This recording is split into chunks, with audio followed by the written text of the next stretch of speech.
My PD समाचार देख रहे हैं आप। मेरा नाम काजल तिवारी है। भोजपुर जिले में पुलिस को पिस्तौल लेकर धमकी देने के मामले में पुलिस ने एनकाउंटर में युवक भरत तिवारी को गोली मार दी। घायल भरत तिवारी का इलाज के दौरान पीएमसीएच में मौत हो गया।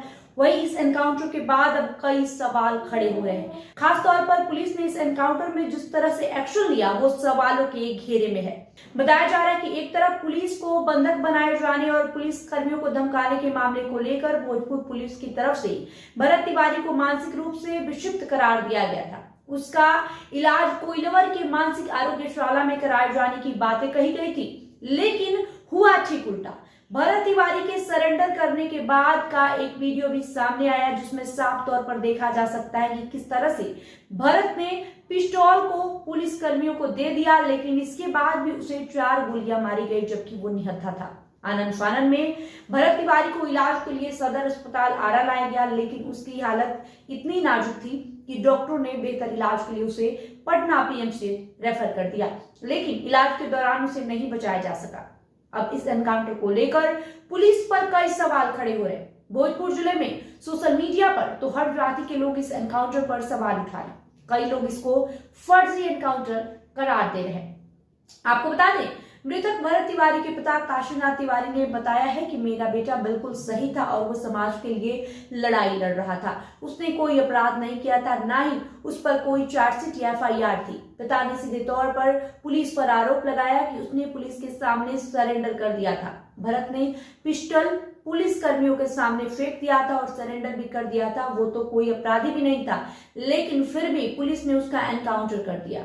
ये बात बताते हुए मृतक के पिता काशीनाथ तिवारी की आंखें भर आई, क्योंकि उनके बेटे को पुलिस ने पहले मानसिक विक्षिप्त बताया और फिर उसे गोली मार दी। आपको बताएं, एनकाउंटर के बाद मृतक भरत तिवारी के शव का पोस्टमार्टम पटना के पीएमसीएच में कराया गया। उसके बाद शव को परिजनों को सौंप दिया गया, लेकिन इस घटना के बाद से उसके गांव और आसपास के इलाके में भोजपुर पुलिस के खिलाफ जबरदस्त आक्रोश है। इस पूरे मामले में कई सवाल खड़े हो रहे हैं। मसलन आखिर युवक भरत तिवारी किस बात से नाराज था?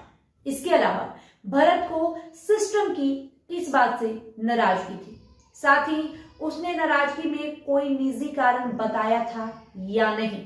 अगर नहीं तो गिरफ्तार करने के बजाय उसे गोली क्यों मारी गई? बिहार में पुलिस अब तक पैर में गोली मार रही थी, लेकिन यहाँ 4 गोलियां मारी गई भरत तिवारी पर। इससे पहले कोई क्रिमिनल केस नहीं था। आखिर सरेंडर के बाद भी भरत तिवारी को पुलिस ने गोलियां क्यों मारी?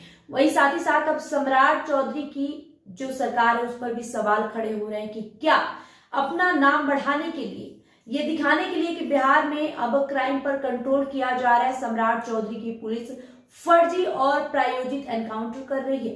कई तरह के सवाल जो है वो खड़े हो रहे हैं। कुछ लोगों का कहना है कि जब एनकाउंटर ही करना था तो पैर में गोलियां क्यों नहीं चलाई गई, क्यों 4-4 गोलियां चलाई गई? साथ ही साथ उसने अगर सरेंडर कर दिया था तो उसे थाने ले जाना था, ना कि उसका एनकाउंटर करना था। आपको बता दें, भोजपुर पुलिस को लेकर गांव और आसपास के इलाकों में जमकर आक्रोश है और उनके तरफ से कोई विरोध जताने की भी आशंका जताई जा रही है। वही सोशल मीडिया पर जमकर सम्राट चौधरी की पुलिस व्यवस्था का थू-थू हो रहा है कि सम्राट चौधरी की पुलिस दिखावा करने के लिए, ये दिखाने के लिए कि अब अपराध पर किस तरीके से निगरानी रखी जा रही है, अपराधियों को किस तरीके से सबक सिखाया जा रहा है, इस वजह से फर्जी एनकाउंटर किया जा रहा है। साथ ही साथ भरत तिवारी को लेकर जो बातें उनके पिता ने कही है उससे ये भी प्रतीत होता है कि भरत तिवारी को पुलिस ने आखिर विक्षिप्त क्यों बताया था।